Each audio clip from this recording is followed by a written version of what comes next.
আল্লাহ রাব্বুল আলামিন বলেন, وَقَضَى رَبُّكَ أَلَّا تَعْبُدُوا إِلَّا إِيَّاهُ وَبِالْوَالِدَيْنِ إِحْسَانًا।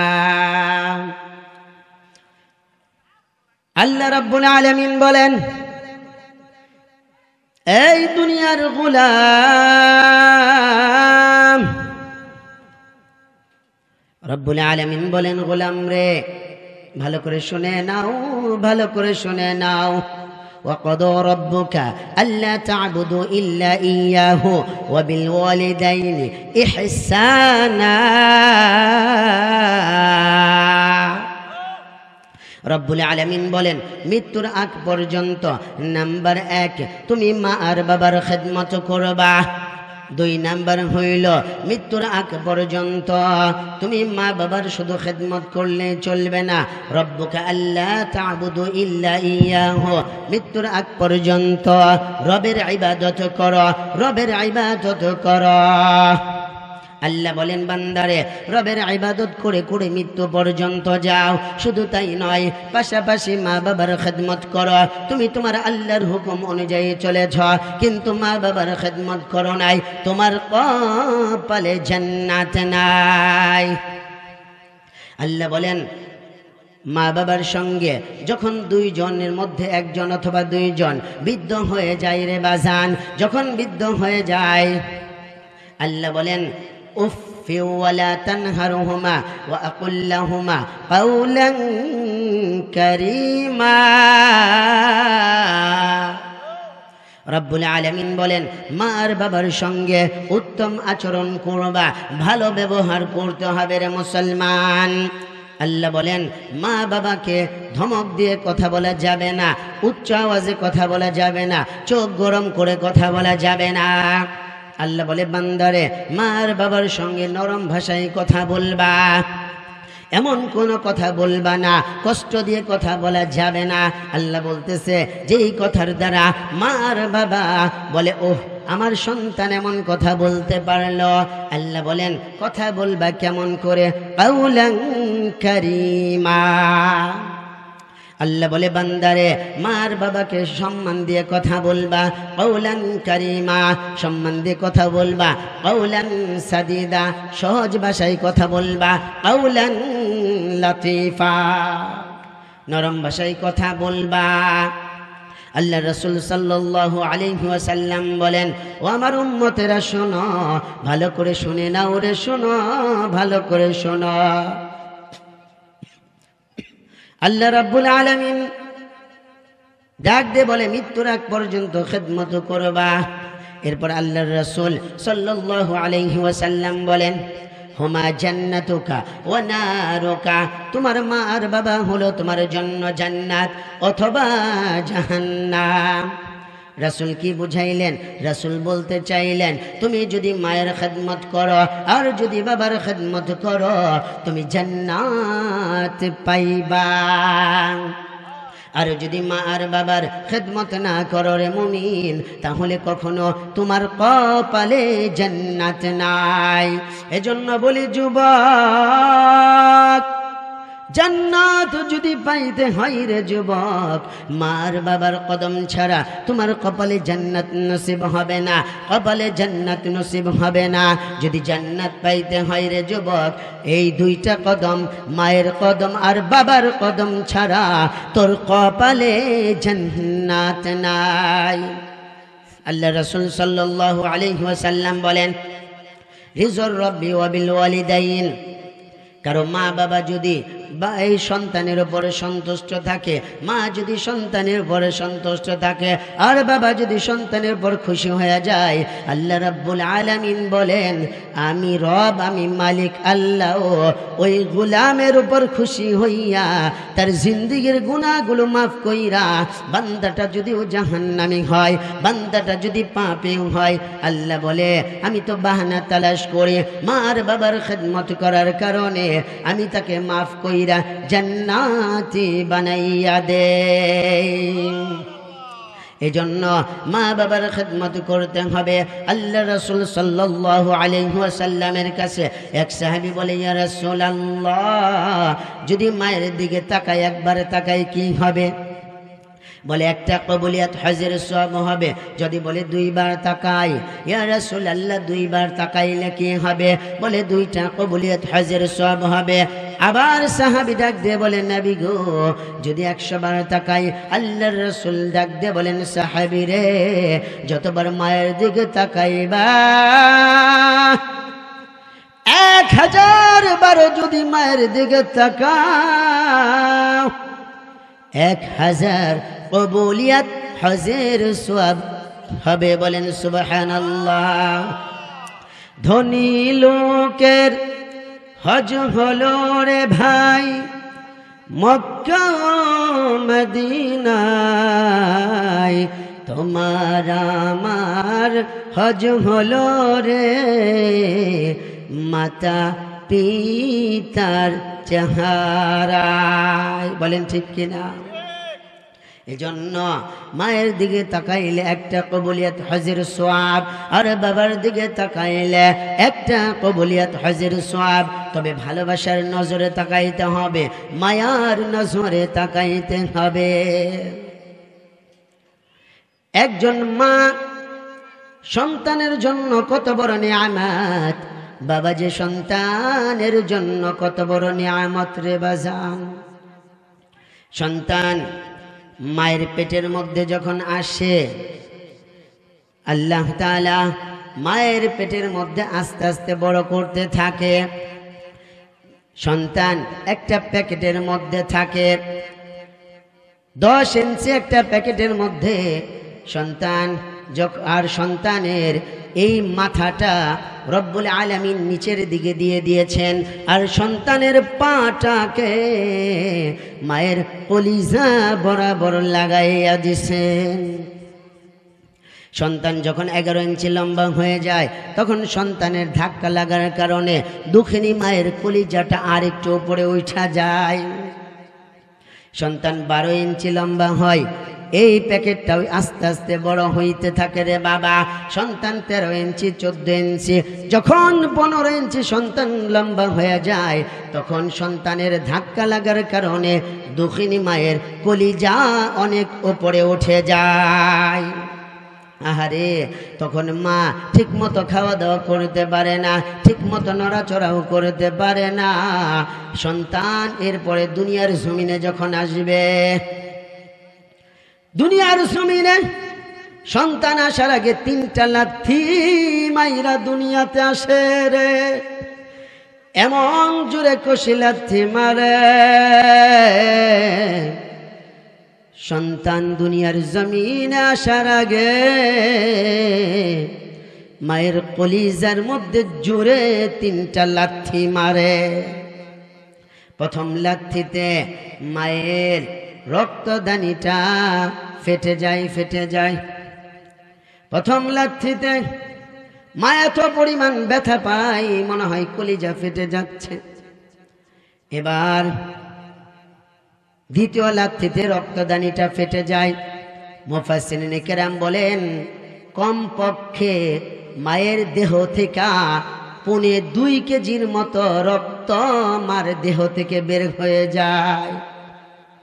কেমন যেন দুঃখিনী মা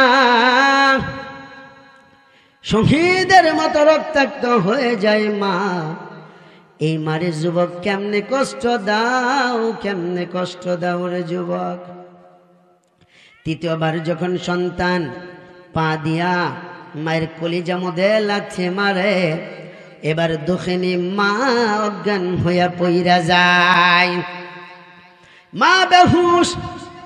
সন্তান দুনিয়ার জমিনে আসে, আসার পরে মা তো জানে না, কিছুই জানে না। মা বেহুশ। বান্ধবীরা মাথায় পানি দেয়, ডাক দেয়, কিন্তু মা তো কিছু বলতে পারে না। সন্তান যখন ওয়া ওয়া করে শব্দ করে, ট্যাঁ ট্যাঁ করে আওয়াজ দেয়, আল্লাহ তাআলা বলেন, আমি মায়ের কলিজার মধ্যে একটা ভালোবাসার জাল বিছাইয়া দিছি। সন্তানের কান্নার আওয়াজে দুঃখিনী মায়ের কানের মধ্যে যখন সন্তানের আওয়াজটা মায়ের কানে যায়, মায়ের হুঁশ ফিরে আসে। তখন বান্ধবীরা ডাক দিয়ে বলে, এই বান্ধবী, একটু আগে মাথায় পানি দিলাম, এত ডাক দিলাম, কিন্তু তোর হুঁশ ফিরে আসলো না। এখন সন্তানের কান্নার আওয়াজে তোর হুঁশটা কেমনে ফিরে আসলো? দুঃখিনী মা ডাক দিয়ে বলে, আমি কোনো কিছুই জানি না, কিন্তু আমার সন্তানের আওয়াজটা যখন আমার কানের মধ্যে আসছে, আমি দুঃখিনী মায়ের হুঁশটা ফিরে আসছে। একটু লক্ষ্য করে দেখেন, মা যে আপনার আমার জন্য কত বড় নিয়ামত।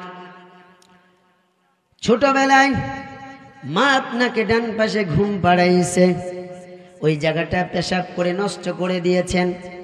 বাম পাশে ঘুম পাড়াইলো, ওই জায়গাটাকে আবার পেশাব করে নষ্ট করে দিলেন। এরপরে আবার মা নিজের পিঠটাকে ছেড়ে দিলে অন্য জায়গায় ঘুমাইলেন, ওই জায়গাটায় শোয়াইলেন। ওই জায়গাটাও ছোটবেলায় আমরা সবাই জায়গাটাকে নষ্ট করে দিয়েছি। সারা বিছানা যখন এইভাবে নষ্ট হয়ে গেল, দুঃখিনী মা আপনাকে আমারে বুকের মধ্যে জড়াইয়া নিজের পিঠটাকে ভিজা জায়গায় লাগাইয়া এইভাবে রাত্র যাপন করেছে। এর নাম হইল মা। একবার আওয়াজ দিয়ে বলেন তো মা, আরেকবার ডাক দিয়ে বলেন মা। আচ্ছা বলেন তো দেখি, ডাকটা কোথায় থেকে আসে? কলিজা থেকে আসে, কলিজা। পৃথিবীর জমিনে যত শব্দ থাক না কেন, মা, এই মা নামের শব্দটা আমরা যখন বলবো মা, এটা কলিজা থেকে আসে, এটা ভিতর থেকে আসে। দেখেন, সন্তান এরকম ছোটবেলায় দুঃখিনী মা সন্তানকে কুলের মধ্যে রেখে দিয়েছে, কুলের মধ্যে রেখে দিয়েছে। বাসের মধ্যে অথবা গাড়ির মধ্যে মা যাইতেছে, বাচ্চাটা পেশাব করে দিয়েছে বা বাথরুম করে দিয়েছে, কিন্তু বলেন তো দেখি, প্রত্যেকের নাকের মধ্যেও কাপড় গেলেও কিন্তু এই গন্ধের কারণে একজনের নাকের মধ্যে কাপড় যাবে না। তার নাম কি বলেন না? তার নাম কি বলেন? আবার আওয়াজ দিয়ে বলেন, তার নাম কি? এজন্যই তো আল্লাহর রাসূল সাল্লাল্লাহু আলাইহি ওয়াসাল্লাম বলেন, মায়ের খেদমত করো, বাবার খেদমত করো। মা বাবার খেদমত ছাড়া জান্নাত পাইবা না, মা বাবার খেদমত ছাড়া জান্নাত পাইবা না। জাহান্নামের আগুন থেকে যদি বাঁচতে হয় তাহলে মায়ের খেদমত করো আর বাবার খেদমত করো। আজকে সুন্দরী স্ত্রী পাইয়া অনেকে আমরা মাকে ভুলে যাই।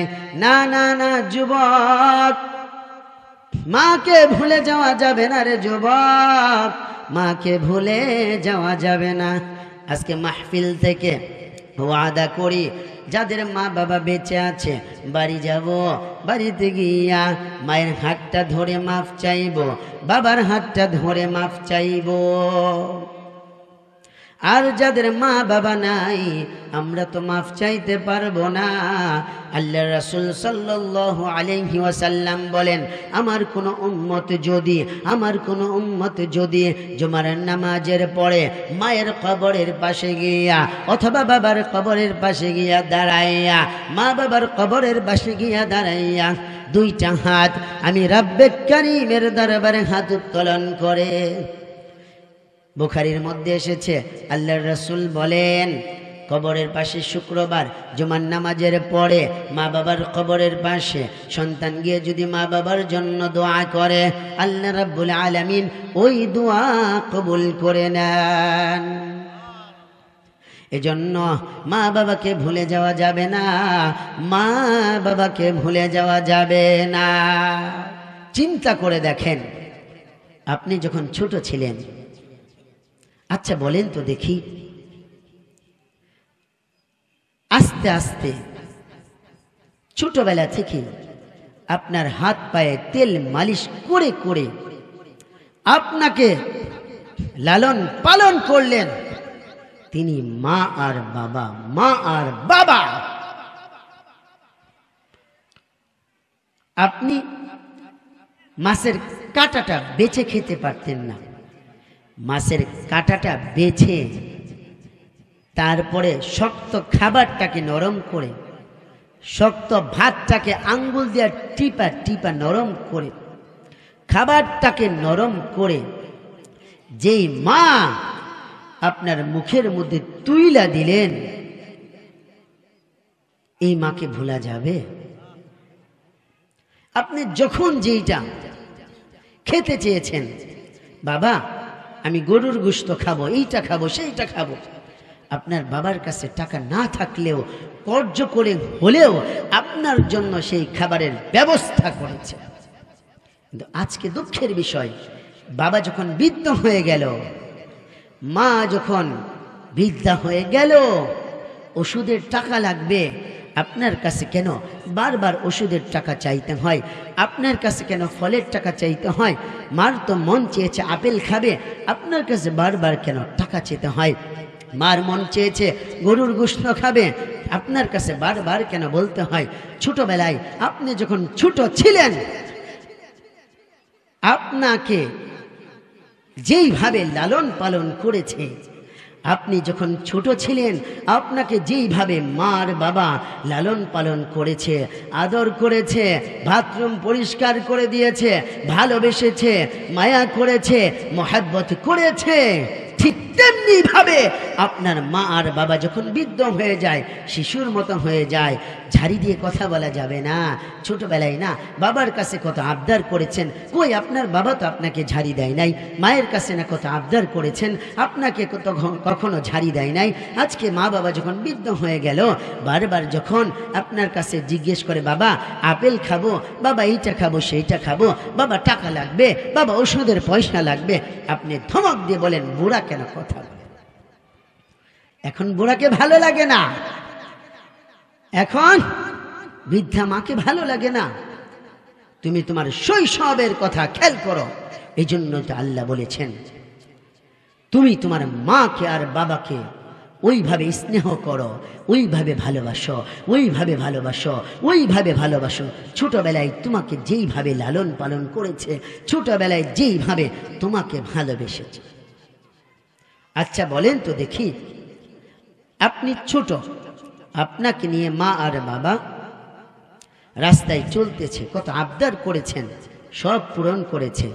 বাবার সঙ্গে রিকশায় যাচ্ছেন অথবা বাবার সঙ্গে গাড়িতে যাচ্ছেন, বাবার সঙ্গে রিকশায় অথবা গাড়িতে যাচ্ছেন, বাবাকে বলতেছেন বাবা ওই জিনিসটা আমাকে কিনে দাও।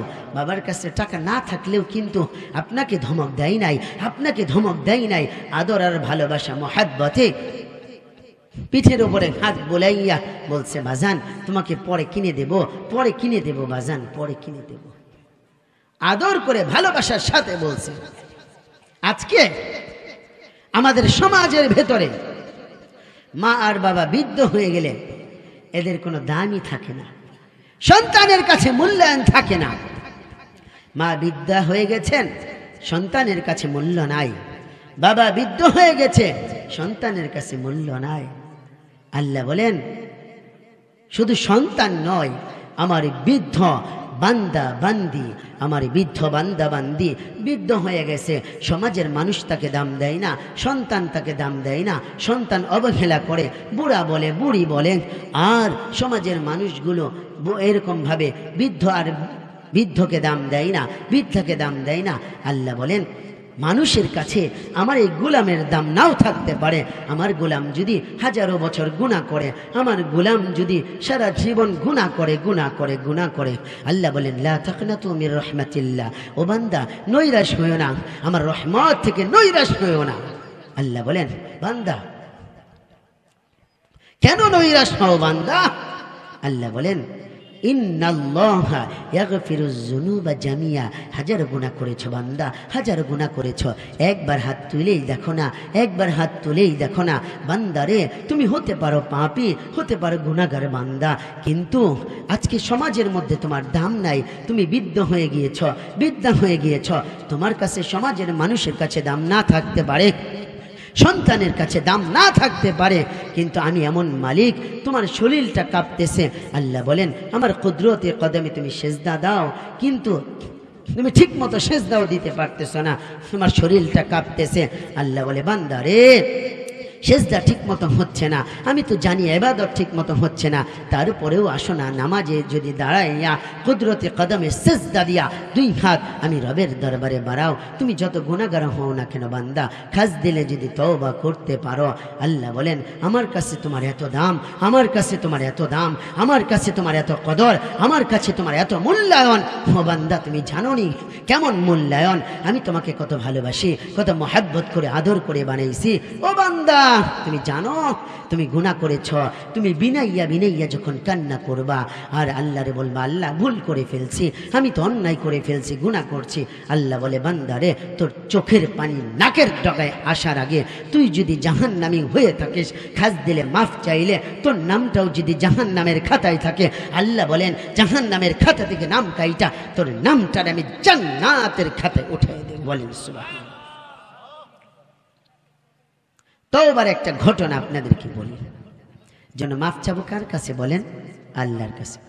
দুনিয়ার সবার কাছে চাইলেই সবাই নারাজ হয়ে যায়, সবার তো স্বার্থপর, কিন্তু আমাদের আল্লাহ রাসূল স্বার্থপর না, রাসূল স্বার্থপর না, আল্লাহ তো স্বার্থপর না। এই জন্য দেখেন আল্লাহ সর্বোচ্চ প্রকারের গুনাহগার বান্দাকেও মাফ করে দিতে পারেন। একটা ছোট্ট ঘটনা বলবো। হযরত মুসা আলাইহিস সালাতু ওয়াস সালাম আল্লাহর কাছে ডাক দিয়ে বলে আল্লাহ, দুনিয়ার জমিনে তোমার কোন বান্দাটা পাপী আর গুনাহগার তার একবার দেখবার চাই, তার গুনাহগুলো আমি জানতে চাই। আল্লাহ বলেন না না না মুসা রে, আমি তো মায়ের মাওলা, আমার বান্দার গুনাহগুলো আমি তুমি মুসার কাছে বলবো না। কেন বলবো রে? আমি বান্দার গুনাহগুলা তোমার কাছে ওপেন করতে পারি না, আমি বান্দার গুনাহটা তোমার কাছে বলবো না।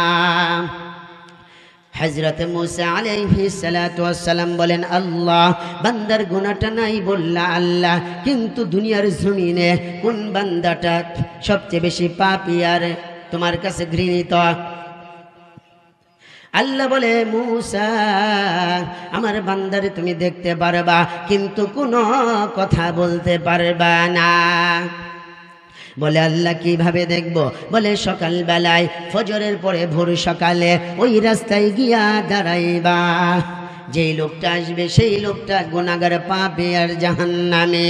হযরত মুসা আলাইহিস সালাতু ওয়াস সালাম সকালবেলা ওই রাস্তায় চলে গেলেন, দাঁড়ায় আসে কখন গুনাহগার বান্দাটারে দেখবে, আল্লাহর নাফরমান বান্দাটারে দেখবে। এবার দেখে একটা লোক মুসার দিকে আগায় আগায় আসে। হযরত মুসা আলাইহিস সালাতু ওয়াস সালামের সামনে যখন আসছে, হযরত মুসা আলাইহিস সালাতু ওয়াস সালাম মনে মনে ভাবে এ তো পাপী গুনাহগার, আমার কাছে যদি থাকে তাহলে না জানি কোনো গজব আসে, আর গজব আসলেও আমি মুসার উপরে আসবে। হযরত মুসা আলাইহিস সালাতু ওয়াস সালাম বলে ভাই এখান থেকে চলে যাও। লোকটা চলে গেলেন। এবার হযরত মুসা আলাইহিস সালাতু ওয়াস সালাম ডাক দে বলে আল্লাহ, সকালবেলা জাহান্নামী বান্দাটারে দেখছি আল্লাহ, এবার তোমার কাছে দরখাস্ত জানাই, কোন বান্দাটা জান্নাতি তারে আমি দেখবার চাই। আল্লাহ বলেন মুসা, সকালবেলায় যে রাস্তায় গিয়ে দাঁড়াইছ, সন্ধ্যাবেলায় বিকাল বেলায় ওই রাস্তায় গিয়া দাঁড়াইবা। হযরত মুসা আলাইহিস সালাতু ওয়াস সালাম আবার পুনরায় বিকেল বেলা ওই রাস্তায় গিয়া দাঁড়াইলেন, অপেক্ষায় আছে কখন আসবে লোকটা। সন্ধ্যা হয়ে যাইতেছে, ওই লোকটা দেখে হযরত মূসা আলাইহিস সালাতু ওয়াস সালাম তাকায় আছে, দেখে সকাল বেলায় যেই লোকটা জাহান্নামী, আল্লাহ বলেছে ওই লোকটা পাপী জাহান্নামী, আবার সন্ধ্যা বেলায় সকাল বেলায় জাহান্নামী কেমনে বিকাল বেলা একই রাস্তা দিয়া আবার জান্নাতি হয়ে আসে? বলেন সুবহানাল্লাহ। হযরত মূসা আলাইহিস সালাতু ওয়াস সালাম আল্লাহকে ডাক দিয়ে বলে, আল্লাহ বুঝলাম না তোমার ব্যাপার মাওলা, সকাল বেলা দেখলাম লোকটা জাহান্নামী, আবার তুমি বললা বিকাল বেলা জান্নাতি মানুষটা দেখবা, কিন্তু সকাল বেলায় জাহান্নামী বান্দাটা বিকাল বেলা কেমনে কইরা জান্নাতি হইল? আল্লাহ আল্লাহ তাআলা ডাক দেয়, এই মূসা, তোমার মতো আমার তো মেজাজ না, আমি তো মায়ার মাওলা, আমার বান্দারে অনেক মহব্বত করি, আমার বান্দারে অনেক ভালোবাসি।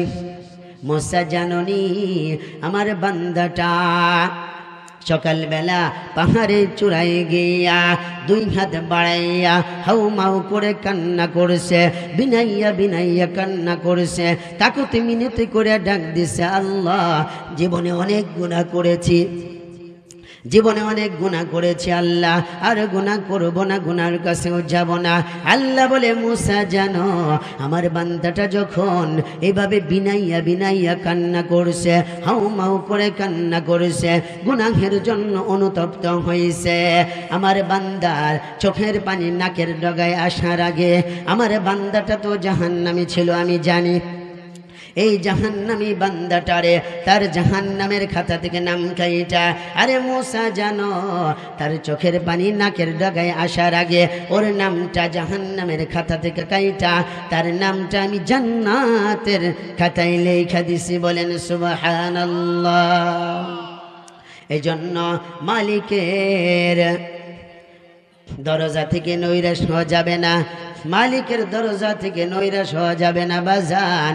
আল্লাহ তাআলা বান্দাকে মাফ করেই দেবে, তবে খাস দিলে তওবা করতে হবে। দেখেন আল্লাহ তাআলা, আমরা যখন মায়ের পেটে ছিলাম ফেরেশতারা হাতটা সেটিং করে, ফেরেশতারা পাটা সেটিং করে, ফেরেশতারা পেটটা যখন সেটিং করে হাত বানাই, পা বানাই, বুক বানাই, পিঠ বানাই, যখন মাথার মধ্যে হাত দেবে আল্লাহ বলে, সাবধান ফেরেশতারে, আমার বান্দার মাথার মধ্যে হাত দিবা না। বলে হাত দিবা না, কারণ আমি মায়ের মাওলা, আমার নিজ কুদরতি হাতে আমি বান্দার মাথাটা বানাইব। বলেন সুবহানাল্লাহ। এজন্য যে মালিক এত সুন্দর করে হাত দিয়া আমাদের সম্মানিত কপালটা বানাইলেন, এই কপাল দিয়া কোনো বাবার দরবারে সেজদা করা যাবে না, কোনো গায়রুল্লাহকে সেজদা করা যাবে না, কোনো মাজারে সেজদা করা যাবে না। আল্লাহ বলেন, এই গোলাম, তোমার কপাল দিয়ে যদি তুমি আমি মাওলাকে ছাড়া বাবার দরবারে সেজদা করো, গায়রুল্লাহর দরবারে সেজদা করো, তোর নামটা আমি জালিমের খাতায় উঠাইয়া নামটা জাহান্নামের খাতায় উঠাই দেব। বলেন নাউজুবিল্লাহ। এজন্য মালিক আমাদেরকে কত সুন্দর করে আদর করে বানাইছেন, এই মালিককে ভোলা যাবে না, যাবে না। মালিক আমাদের জন্য কত নেয়ামত দান করেছেন। আচ্ছা মানুষ বলো দেখি, রাত্রি কেন কালো, চাঁদ সূরজ কোথা হতে পেল এত আলো? বলেন ঠিক কিনা?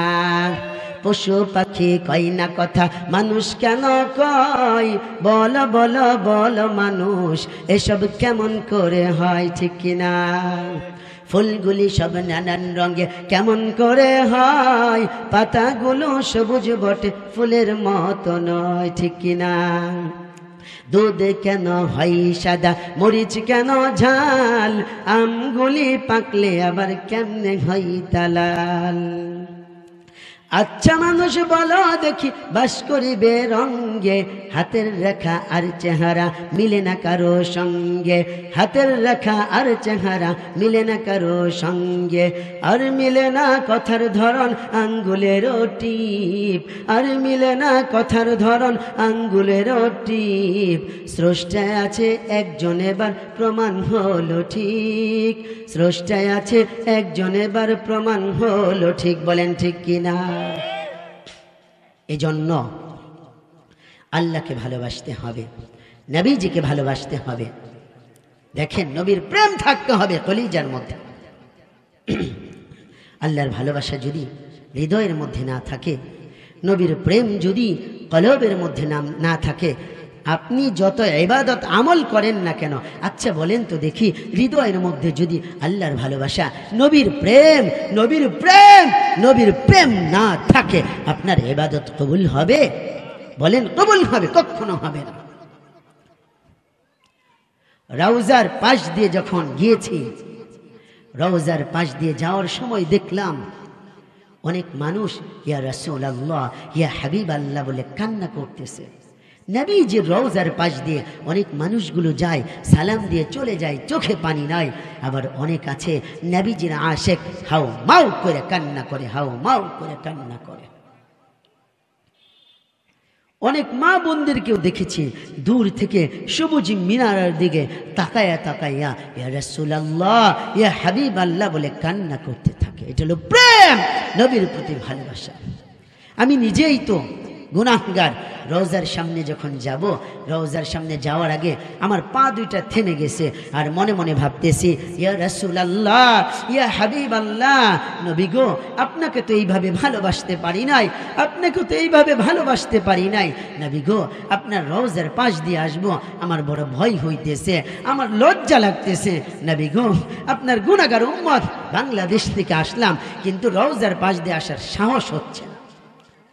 অনেক পর গিয়েছিলাম, অনেক লজ্জা লেগেছে, অনেক লজ্জা লেগেছে। এজন্য আমরা যেন সবাই রওজায় যেতে পারি, প্রিয় নবীজির রওজা বাস্তবে না হলেও স্বপ্ন যুগেও যেন দেখতে পারি। আল্লাহ আমাদেরকে কবুল করুক, বলেন আমিন। দেখেন কত দামি নবীর উম্মত হয়েছে আমরা। হযরত আদম সফিউল্লাহ যখন জান্নাতের মধ্যে যাচ্ছেন, জান্নাতের দরজায় দেখে লা ইলাহা ইল্লাল্লাহ মুহাম্মাদুর রাসূলুল্লাহ, লা ইলাহা ইল্লাল্লাহ মুহাম্মাদুর রাসূলুল্লাহ সাল্লাল্লাহু আলাইহি ওয়াসাল্লাম। হযরত আদম জান্নাতের ভিতরে গেলেন, বলে আল্লাহ, জান্নাতের দরজায় একটা নাম লেখা দেখেছি। আল্লাহ বলে আদম, আর কোথায় দেখেছ? বলে জান্নাতের গাছের মধ্যে দেখেছি। আল্লাহ বলে আদম, আর কোথায় দেখেছ? বলে আল্লাহ জান্নাতের ফলের মধ্যে দেখেছি। আল্লাহ বলে আদম, আর কোথায় দেখেছ? বলে জান্নাতের ফুলের মধ্যে দেখেছি। আল্লাহ বলে আদম, আর কোথায় দেখেছ? বলে আল্লাহ জান্নাতের দেয়ালের মধ্যে দেখেছি। আল্লাহ বলে আদম, আর কোথায় দেখেছ? মুহাম্মদ নাম। বলে আল্লাহ জান্নাতের যেই দিকে চোখ ঘুরাইলাম, সব দিকেই দেখি মুহাম্মদ আর মুহাম্মদ, মুহাম্মদ আর মুহাম্মদ, মুহাম্মদ আর মুহাম্মদ। বলেন সুবহানাল্লাহ, সুবহানাল্লাহ। আল্লাহ তাআলা বলেন, আদম তুমি জানো এই মুহাম্মদ কে? বলে না মালিক, তা তো জানি না এই মুহাম্মদ কে। আল্লাহ বলে আদম রে, এই মুহাম্মদকে যদি আমি আল্লাহ না বানাইতাম, তুমি আদম রে আমি বানাইতাম না, বানাইতাম না। আল্লাহ বলে আদম তুমি জানো নি মানুষ তোমাকে জান্নাতে কি নাম ধরে ডাকবে? বলে না মালিক, তা তো জানি না। বলে মানুষ তোমাকে কেউ জান্নাতে আদম বলবে না। বলে আল্লাহ তাহলে জান্নাতে কি বলবে? আল্লাহ বলে আদম রে, জান্নাতে তোমাকে সবাই বলবে আবু মুহাম্মদ, আবু মুহাম্মদ, আবু মুহাম্মদ, মুহাম্মাদের বাবা, মুহাম্মাদের বাবা, মুহাম্মাদের বাবা। বলেন সুবহানাল্লাহ। কত একজন দামি নবী পেয়েছি, একবার খেয়াল করেছেন? হ্যাঁ, কখনো খেয়াল করেছেন? নবী কি জিনিস সেইটাই তো চিনি নাই। নবী কি জিনিস? রূহের জগতে আল্লাহ তাআলা যখন রূহগুলোকে একটা প্লেটের মধ্যে রাখলেন, এক জায়গায় রূহগুলো তখন লাল চিকচিক করতেছিল। একসাথে পিঁপড়ে একসাথে হইলে কেমন দেখা যায়? রূহগুলো এমন চমকাইতেছিল। আল্লাহ তাআলা প্রথমে জিজ্ঞেস করলেন, আমি তোমাদেরকে সৃষ্টি করেছি? একটা রূহ লাফ দিয়ে বলল, হ্যাঁ বালা, অবশ্যই আপনি আমাদেরকে সৃষ্টি করেছেন। দ্বিতীয়বার বললেন, এরপরে সমস্ত রূহগুলো একসাথে বলেছে, এরপরে ফেরেশতারা বলে, আল্লাহ বুঝলাম না, আপনি দুইবার জিজ্ঞেস করলেন, কিন্তু প্রথমবার পার্সোনাল ভাবে একটা রূহ বলল যে আপনি সৃষ্টিকর্তা, এইটাকে? আল্লাহ তাআলা ডাক দিলেন, ও ফেরেশতারা, এটা আমার মুহাম্মদ, এটা আমার মুহাম্মদ, যাকে না বানাইলে জান্নাত হতো না, তাকে না বানাইলে জাহান্নাম সৃষ্টি হতো না, কোনো কিছুই হতো না। আমার এই নবী মুহাম্মদুর রাসূলুল্লাহ সাল্লাল্লাহু আলাইহি ওয়াসাল্লাম আমার মুহাম্মদ, আমার হাবিব। আল্লাহ তাআলা কোন নবীকে হাবিব বলেন নাই। আল্লাহ তাআলা কালিমুল্লাহ বলেছেন, রূহুল্লাহ বলেছেন, আল্লাহ তাআলা আদম সফিউল্লাহ বলেছেন, ইব্রাহিম খলিলুল্লাহ বলেছেন, কিন্তু হাবিব তো কাছের বন্ধু, কাউকে হাবিব বলেন নাই। আল্লাহ তাআলা শুধু আমাদের নবীকে হাবিবুল্লাহ বলেছেন, হাবিব বলে ডাকতেন, হাবিব বলে ডাকতেন। বলেন সুবহানাল্লাহ। শুধু তাই নয়, কেমন দামি নবী পেয়েছি জানেন? জান্নাতে যাওয়ার পরেও আপনার আমার নবী উম্মতকে ভুলবে না, উম্মতকে ভুলবে না। আল্লাহ বলে, বন্ধু আপনি খান না কেন? আল্লাহ জানেন না? তারপরে বলবে, আল্লাহ আমার জান্নাতে খাইতে ভালো লাগে না। ঘুমান না কেন? আমার ঘুমাইতে ভালো লাগে না, আমার আরাম আয়েশ ভালো লাগে না। আল্লাহ তো জানেন। তারপরে বন্ধু কেন ভালো লাগে না? বলে, আল্লাহ আমার উম্মতগুলো জাহান্নামে জ্বলে, আমার উম্মতগুলো জাহান্নামে থাকবে, আমি মুহাম্মদ জান্নাতে খানা খাবো, আমি মুহাম্মদ আরাম আয়েশ করবো। এটা হতে পারে না, এটা হতে পারে না। আমি রাহমাতুল লিল আলামিন, আমার উম্মতকে অনেক ভালোবাসি। আল্লাহ আমার উম্মত তো গুনাহ করে ফেলছে, আল্লাহ উম্মতগুলো জাহান্নামে, আমি জান্নাতে। আমার উম্মত সবগুলো না নিয়ে আসা পর্যন্ত ঠিক মতো খাবো না, ঘুমাবো না, আরাম আয়েশ করবো না।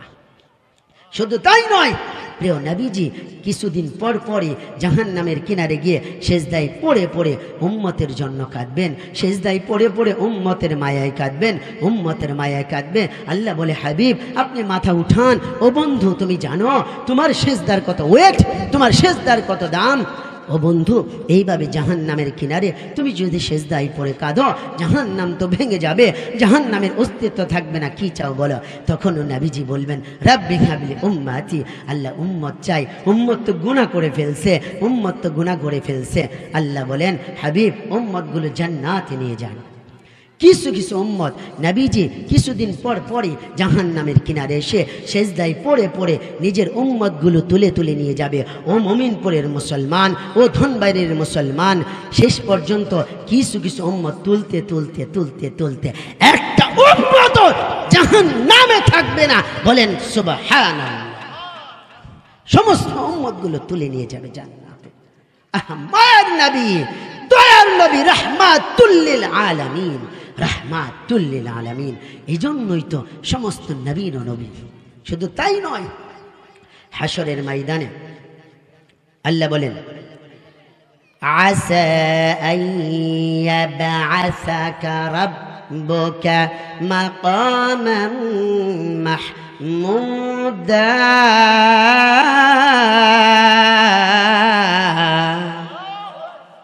আল্লাহ বলে, বন্ধু আপনাকে আমি মাকামে মাহমুদ দান করেছি। ও বন্ধু হাবিব, আপনি মাকামে মাহমুদের উপরে বসেন।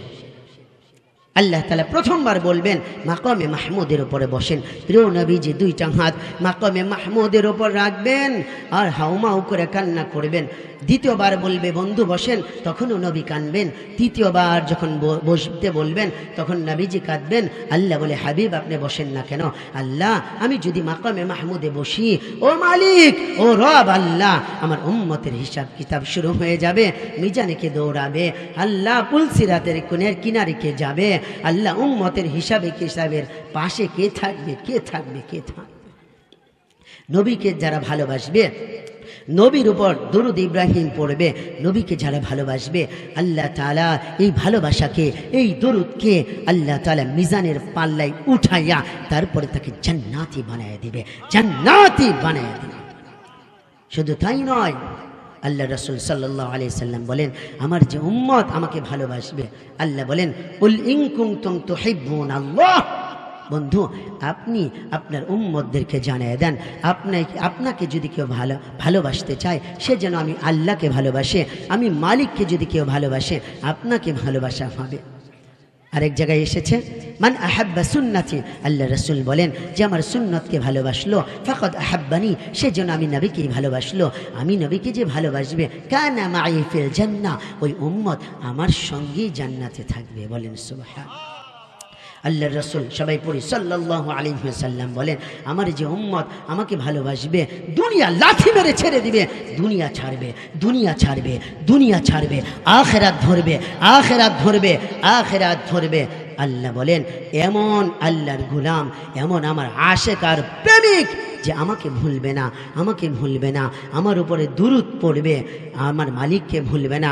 আল্লাহ রাসূল সাল্লাল্লাহু আলাইহি ওয়াসাল্লাম বলেন, আমার সুন্নতের উপরে চলে চলে মৃত্যুর আগ পর্যন্ত যে আসবে, পানির যখন মানুষ তৃষ্ণার্ত থাকবে, এমন অবস্থায় আল্লাহ রাসূল সাল্লাল্লাহু আলাইহি ওয়াসাল্লাম বলেন, হযরত ওমর আমার পাশে থাকবে, আবু বকর আমার পাশে থাকবে, আর আবু বকর ওমরের হাতে এরকমভাবে ওমরের হাতে পানির জগটা থাকবে, আর আবু বকরের হাতে গ্লাসটা থাকবে, ওমর ঢেলে দেবে, আবু বকরের হাতে পানির পেয়ালাটা থাকবে, আর আমি মুহাম্মদুর রাসূলুল্লাহ সাল্লাল্লাহু আলাইহি ওয়াসাল্লাম, আমি মুহাম্মদ।